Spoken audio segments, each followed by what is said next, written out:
Hello and welcome to What Map, the map review show for Cities Skylines. There are tens of thousands of maps in the workshop now, and so finding the right one for your next build is a huge task. So each day, Monday to Saturday, we'll review one, using our 5-star rating for aesthetics, detail and gameplay potential, awarding only the very best the coveted seal of approval.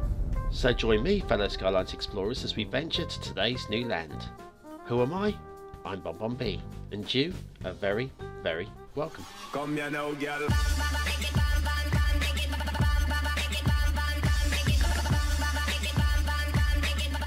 Hello and welcome to What Map, your one-stop shop for everything workshop. BonBon here. How you doing? It's Thursday and we have yet to have a seal of approval winner this week. Now, will today's map buck the trend, or will it be a standard throwback Thursday map and be just slightly substandard by today's levels? Well, we'll soon find out. So anyway, today's map is a throwback map, going back to yesteryear when maps were in black and white. Today's asset is very modern looking, I wonder what it is, and we finish with some fissures at the end of today's show.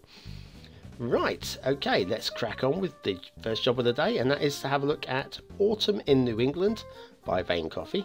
Point out that that black rectangle is in fact the loading screen screenshot, which is basically non-existent. But I always show it. I don't make up my own rules here. Well, I do, but I don't break them. There's your start square. Your resources is mostly trees with a little bit of fertile land, but not a lot. Forestry, guys, that's what we're doing here. Now, the required items, it does say that network extensions project. Of course, that means network extensions 2 now, because project is now obsolete. And there's a few assets on the left there that were used in the screenshots that aren't required for the map, but you might want to use them. Like that New England church is very nice looking, and it would certainly fit the bill. Roads are looking pretty good to start off with, and I'm going to ask you a question in a moment. We just first of all get to this first intersection and have a look at that, see how it appears. It's tapered nice into the land. Lowish. Those street lamps aren't quite clipping through those, so we'll accept that. We'll just pretend that they're shining on the underside of the bridge. Yeah, it looks okay. Interesting. Yeah, interesting terraforming on either side. All good. Very, very nice. Right, yes. Autumn in New England. Now, I'm thinking New England, would they say autumn or would they say fall? So I'm going to ask you, stick it down in the comments below. Are you an autumn person or are you a fall person? Not saying whether you like that time of year or not, but which form of language you would use to describe the third season of the year. Right, so there you go. Stick down in the comments down. Just do it now. Pause the video and do it now. Right, now this intersection is using the 2-lane highways, which is from Network Extensions 2, our project. And we've got some very nice pillars under there as well. They're nice. Nicely tapered all the way around there. Very good. Road merging's all right. Happy with that. And then we've got a cutting there, which is good. Wouldn't have wanted this to go over that hill. That would have looked a bit silly. Now, yes, I'm going to say something about these trees. Like, they fit the bill.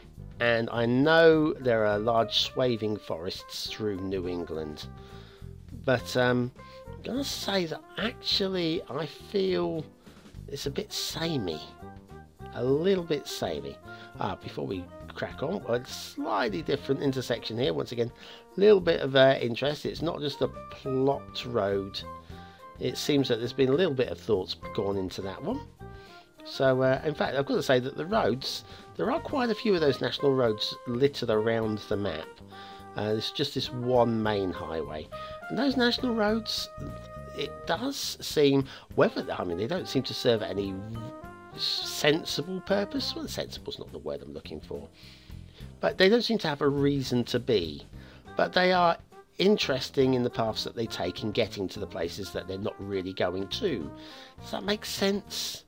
Because they don't really seem to have any, they don't seem to have a purpose.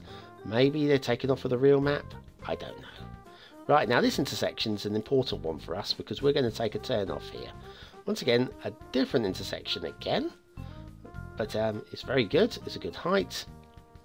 And we're going to take this national road off and into the forests. And yeah, forests. So we've got the conifers, and we've got these definitely autumnal trees as well. We've got a little bit of a clearing on the left, level crossing, and a castle, which we're going to ignore the castle for now. Just make sure that we're not going to get run over by a train. We're okay. A nice little lake up ahead as well. Quite a nice scenic area. I don't think it's the best terraforming I've ever seen, but it's nothing wrong with it. In terms of, we're talking beautification. Terraforming is okay. It's not a very beautiful bit of terraforming. And we've got this little clearing here as well. And here's your start square, guys. We finally got there. Right by the river. And that fertile clearing there as well for your first small town. And then off into the trees again. Now I'm going to say it because I'm sure you know this already, of course. But if you're going to be building over where there are trees, it's actually better to clear them using the bulldozer than it is just to spawn houses onto them. Because they'll still appear in the prop count. But if you demolish them using the bulldozer, you will be clearing your prop count. And you'll have a lot more room for putting down the new trees. Right, that bridge is a bit wonky. I'd rather have it a little higher on the left hand side there. Just tapered up a little bit would have been better. Perfectly good on the other side, because as we come onto the island, we're staying at the same level. It bends nicely around here to this bridge, and this bridge is lovely. A little bit of a humpback there, not too much though. And yeah, I like that bridge. Now, we could go straight on, which will take us to the fog fairly quickly, but I think we'll take this one. Because I said about there's a lot of national roads on this map. There are quite a few. It's not crazy, okay? If you don't like too many roads, there aren't too many. But there are quite a few, and they all look like this. Going through forests that basically are pretty much identical across the map. And that's my biggest problem with this map. Is while the forests are very pretty, there is no real variation across the map. If you see how we're going here, this could have been the same spot. I mean, the only thing that's different is the road following the terrain. The forests just don't really seem to change that much.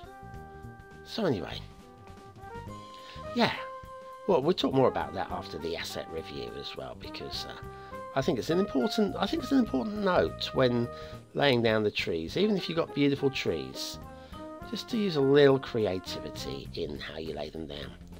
You see this road, it's just meandering, and this is what a lot of these national roads seem to do on this map. But anyway, we're hitting the fog now, and see this rail on the left?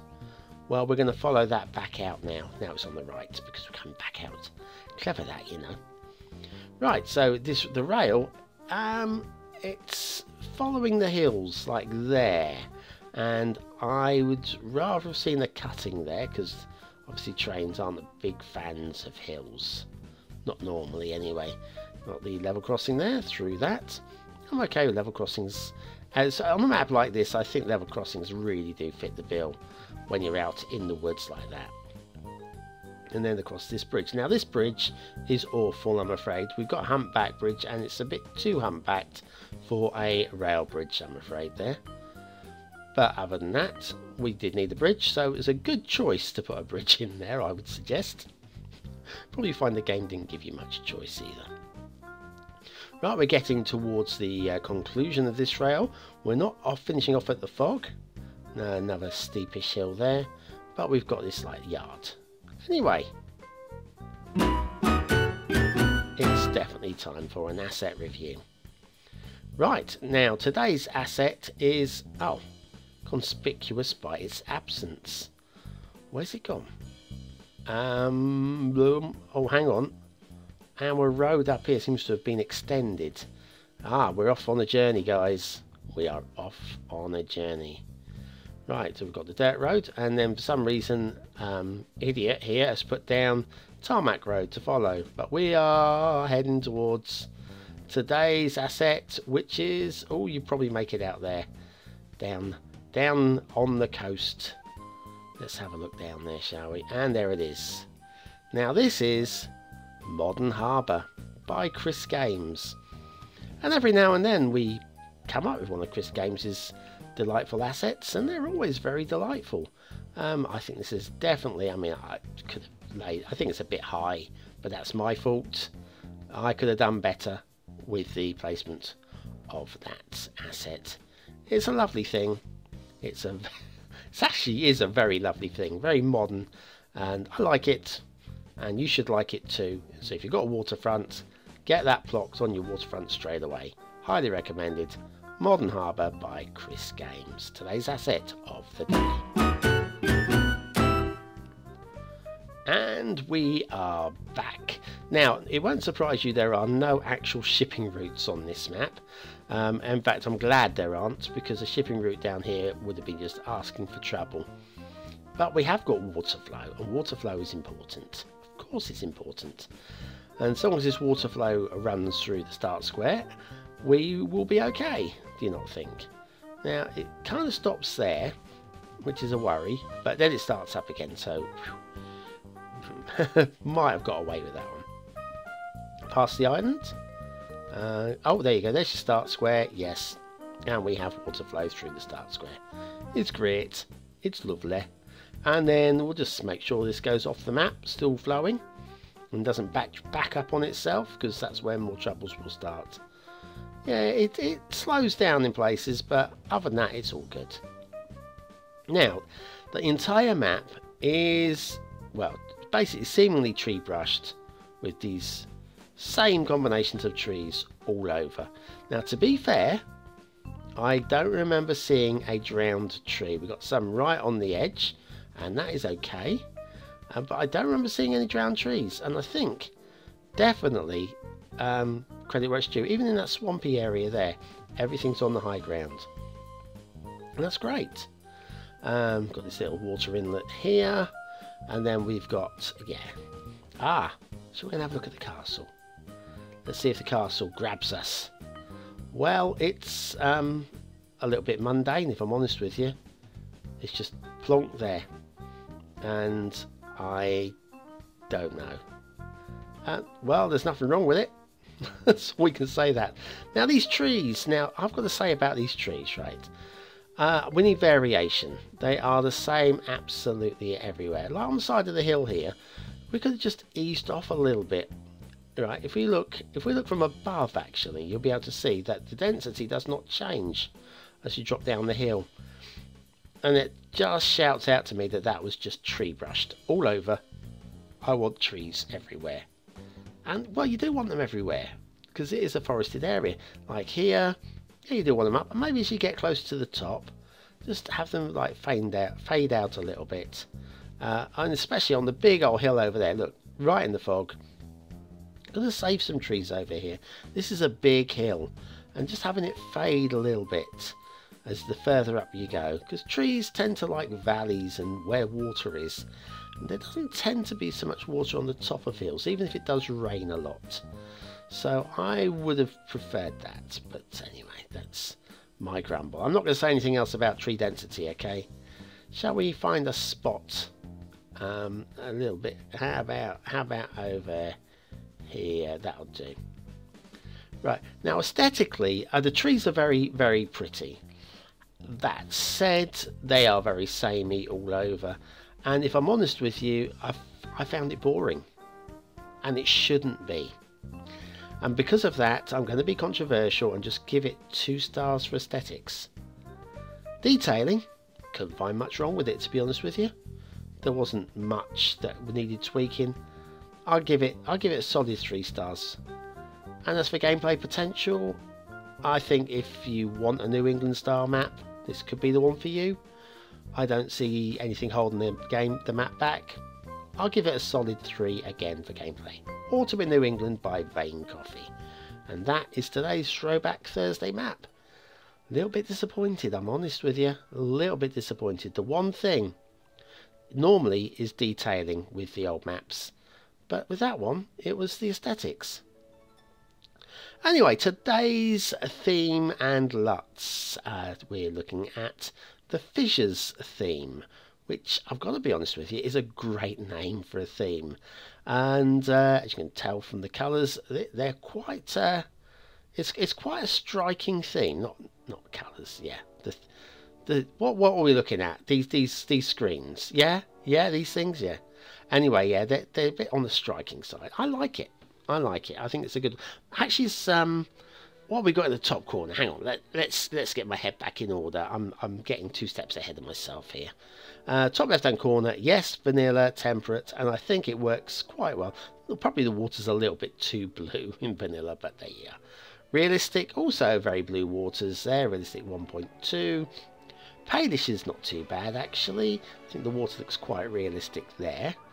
And then we've got Crynt, the guest LUT in the bottom right hand corner, which once again is quite blue in the water, but it's actually Crynt was made by the same creator as did Syra, which we were looking at last week. Do you remember Syra? A lot of you really liked Syra. The cliffs in Crynt are deliberately green, and I think it's a map. It's not a map. It's a LUT that certainly will have its uses, and I think a few of you might be taking it up on here. So anyway, let's move on. Let's move on, because it's that time now, as we're getting towards the end of the show, and I know a lot of you really look forward to the BonBon's Factoids. And today we're going to do one on money, because we all like a little bit of money. Right, Westminster Council in London spends millions each year on its public toilets. You knew we were going to start with a lavatory factoid, didn't you? You just knew it. Right, okay, let's head across to the old relationship between the United States and the UK. If you go back to, oh crikey, how many years ago now? What year was he born? It was the I don't even know what year he was born. I should know. On hearing the news of Prince Charles's birth, the people of America sent a gift to the Queen. It was 1.5 tons of nappies. Or diapers, I guess. Which brings us back to the autumn or fall. If you haven't stuck your preference of word in the comments, do that now. Do it now. I really want to. I'm going to take a poll on this and maybe publish it on Reddit. You never know. In the 19th century, aluminium or aluminum, there's another one, was more expensive than gold. Right. In the 17th century, more money was spent on candles for the royal palaces than on food. And that doesn't surprise me much. Tea, don't tell Biffa this, he'll be upset. Tea was once used as a currency in Siberia. The largest single gold object in the world. See if you know this one. I'm going to give you a second to think about this one. The largest single gold object. I'll give you 5, 4, 3. Time's up. You've had your time. Right. Tutankhamun's inner coffin. Yeah. Right. What have we got? Howard Hughes, once one of the wealthiest men in the world. His chauffeurs were instructed to drive in the middle of the road so that the car tyres didn't get covered in leaves and the rubbish from the gutters. Oh, such a pretentious pillock, eh? Peggy Hopkins Joyce became one of the world's richest women. How did she do this? By marrying 5 millionaires. I don't believe she did it all at the same time. I think she went from one to the other, but you know what I mean. Hitler's Mercedes-Benz cars did only 3 miles to the gallon. Why? Because they were so heavily armoured. And probably quite rightly so. I can imagine he would have had a little target on his head there. In about 100 BC, there were slot machines. It's true. They used to dispense holy water. Have we got anything else here? The Queen's milk. I don't think they actually milk the Queen. I think that'd be very inappropriate to be milking the monarch. But the milk that is delivered to the Queen for her royal breakfast cereal, or whatever, is delivered in special bottles which have her monogram on them. I wonder how many there are. I mean, they can't have thousands of them, and they don't put them through and wash them and refill them. That must be a heck of a process. I wonder. I would be very interested to know a little bit more about that. But anyway, enough about that. I also want to know, fall or autumn? Autumn or fall? Stick it in those comments below. Anyway, thanks for watching, commenting, liking and subscribing. You can click the link on the left, which will take you to the most recent video, and to the link on the right, which will take you to another Waltz map. And of course, the big circle in the middle will subscribe you to the channel. Don't forget to click on the notification bell as well. And you can join me on Patreon to have a look at the latest maps, the list of the maps, because I update that regularly. Thanks for watching, and I'll see you tomorrow. Have a great day.